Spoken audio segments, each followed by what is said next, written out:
Hey, Ethan here, and in this episode we'll be looking at the original Call of Duty again, but this time for the PC, as Call of Duty has been around for over 20 years now. And now it's time for some brief development history. The development of the first Call of Duty started after the release of Medal of Honor Allied Assault in 2002, which was developed by a team called 2015 Inc. and was published by Electronic Arts.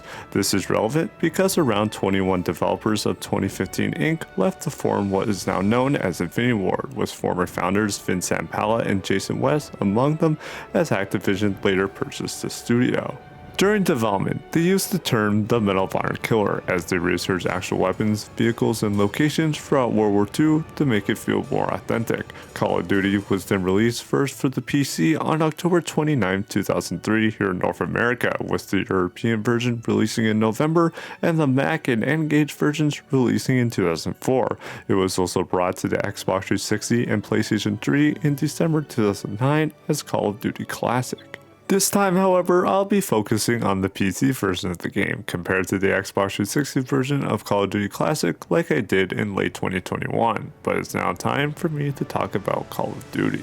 The story of Call of Duty 1 takes place from three perspectives, being the American, British, and the Soviet/Russian campaign. It starts out with the American campaign in Camp Tokahoka in the early 1940s. You play as Private Martin, which is the silent protagonist, as he's introduced to Captain Foley, Private Elder, and Sergeant Moody as they have you go through a tutorial section. More on that later.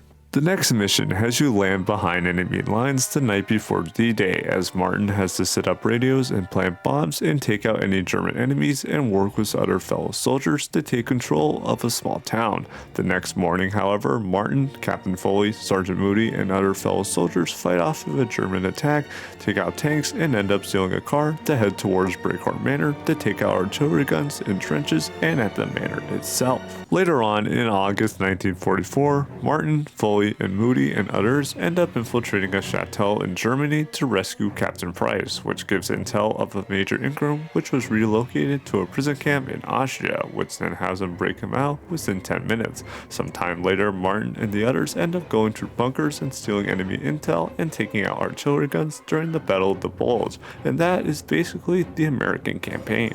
The British campaign has you play as Sergeant Jack Evans, taking part in Operation Tonga, which is led by Captain Price, as they take down tanks the night before and in the next morning defend a bridge from multiple German reinforcements and take down tanks. The next mission has you go to the Eder Dam in Germany to destroy German artillery guns and escape from German soldiers with Captain Price and Sergeant Waters, as they end up fleeing from Germans and reach an airfield the next morning. The next mission has Evans and Captain Price infiltrate a German warship to steal enemy documents, while Sergeant Waters stays behind. Captain Price, however, gets killed while Evans is setting up explosives. Sometime later, they end up destroying German rockets during the winter in Belgium, and that is basically the British campaign.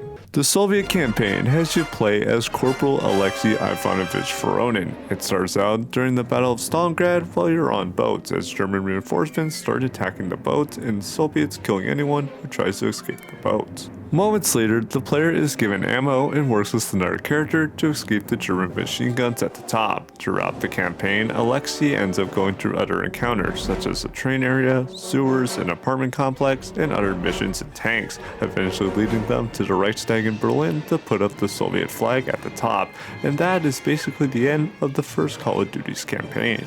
The basic gameplay of Call of Duty is still the same today as it was 20 years ago. At first, the player is introduced to a compass in the bottom left, telling you where to go based on a star icon. You can also check your mission objectives by pressing tab. The player is then introduced to several iconic World War II weapons and the ability to aim down sights, which was a new concept for the time. You have 4 weapon spots, being 1 for primary weapons, 1 for secondary weapons, 1 for a sidearm, and 1 for grenades. There is also a health kit system, where the player must grab health kits dropped by either killed enemies or around certain parts of a level to regain health. Your health level determines how often you get a save point, meaning that the higher your health bar is, the game is more likely to autosave at a certain point of a level. You can also melee an enemy by pressing shift and can go prone by pressing control. You can also use the F key to interact with certain objects throughout the game and pick up enemy weapons and ammo. There is a multiplayer mode, but in 2023 it's very rare to find a match, and most of them either have you install third-party mods or the servers are password protected, but most of the basic game modes from the more recent titles are here. The graphics of Call of Duty look pretty good for the time period. It uses a modified version of the Quake 3 engine and runs surprisingly well, even on more modern machines. I played it at 1152 by 864 and it still looks pretty good with maxed out settings at a 4:3 aspect ratio. There are ways to play it in 16:9 on PC, but I prefer playing it as it was originally intended. The Xbox 360 and PlayStation 3 versions are the only versions to play the game officially in HD at 720p, and it runs decently at its 60 FPS target.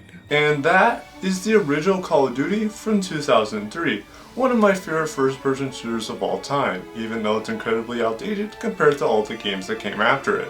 I would also like to mention that this coat that I'm wearing is my grandfather's original coat from World War II, but remember that in war, no one fights alone.